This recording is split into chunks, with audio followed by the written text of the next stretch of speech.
A mental exercise. The purpose of mental exercises must not be misunderstood. There is no virtue in charms or formulated strings of words. There is no shortcut to development by repeating prayers or incantations. A mental exercise is an exercise not in repeating words, but in the thinking of certain thoughts.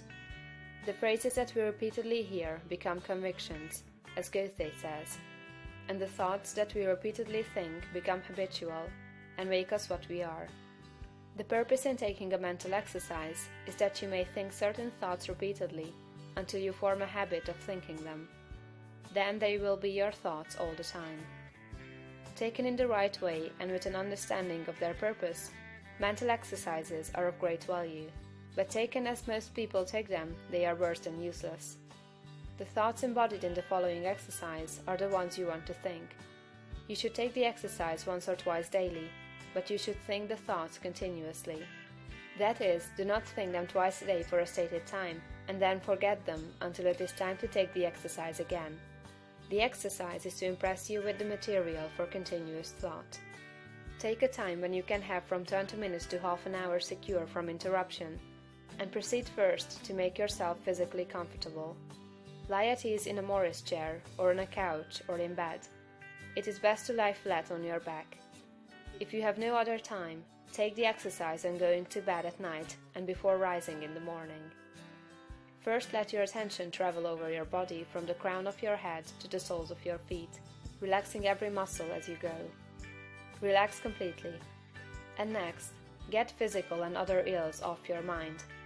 Let the attention pass down the spinal cord and out over the nerves to the extremities, and as you do so, think, "My nerves are in perfect order all over my body.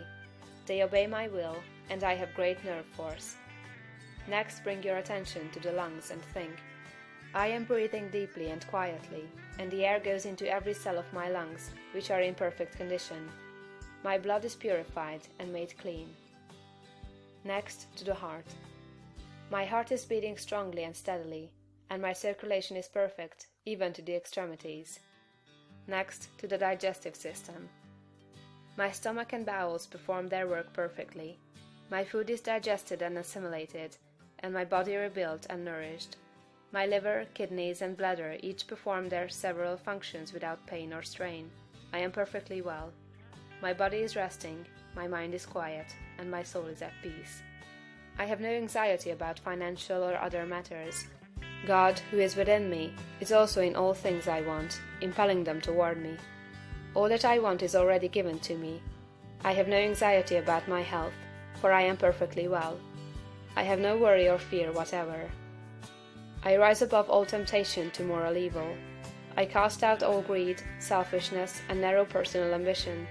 I do not hold envy, malice, or enmity toward any living soul. I will follow no course of action which is not in accord with my highest ideals. I am right, and I will do right. Viewpoint. All is right with the world. It is perfect and advancing to completion. I will contemplate the facts of social, political, and industrial life only from this high viewpoint. Behold, it is all very good. I will see all human beings, all my acquaintances, friends, neighbors, and the members of my own household in the same way. They are all good. Nothing is wrong with the universe. Nothing can be wrong but my own personal attitude, and henceforth I keep that right. My whole trust is in God. Consecration. I will obey my soul, and be true to that within me that is highest. I will search within for the pure idea of right in all things, and when I find it, I will express it in my outward life. I will abandon everything I have outgrown for the best I can think. I will have the highest thoughts concerning all my relationships, and my manner and action shall express these thoughts.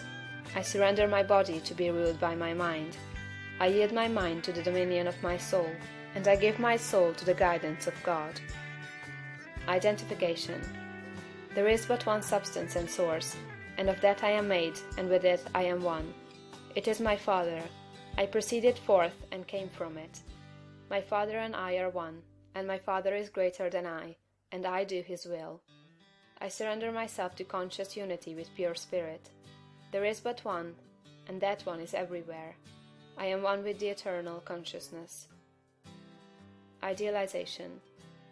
Form a mental picture of yourself as you want to be, and at the greatest height your imagination can picture. Dwell upon this for some little time, holding the thought. This is what I really am. This is a picture of my own perfect and advancing to completion. I will contemplate the facts of social, political, and industrial life only from this high viewpoint. Behold, it is all very good. I will see all human beings, all my acquaintances, friends, neighbors, and the members of my own household in the same way. They are all good. Nothing is wrong with the universe. Nothing can be wrong but my own personal attitude, and henceforth I keep that right. My whole trust is in God. Realization. I appropriate to myself the power to become what I want to be, and to do what I want to do. I exercise creative energy. All the power there is mine. I will arise and go forth with power and perfect confidence. I will do mighty works in the strength of the Lord, my God.